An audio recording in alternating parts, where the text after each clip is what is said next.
भाभी, भैया पानी मंगाइस। वो अपन कुरिया में है, दे देबे, मैं जात हूँ। दीदी तो चल दिस। अब मैं पानी दे बर काखर समझाऊं। बाहर में तो सबो जन बैठे हैं। का सोची मोर बारे में। कोनो लइका तको नहीं दिखत है बाहर में, जेकर हाथ से पानी भेज सकूं। मैं कैसे करूं। अब जो भी सोचे मोर बारे में, येला पानी प्यास लगत है, देल तो पड़ी चना। मैं अत्तेक सोचत हूँ और ये अपन काम बुता में लग के है। सही कथे सब जन, ये अपन काम और अपन सपना ला लेके बहुत मेहनती है।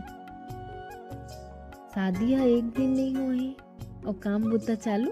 कत्तेक सुघर लगत है जी ऐसे काम करत हुए। मन करत है ऐसने ही तोला खड़े होके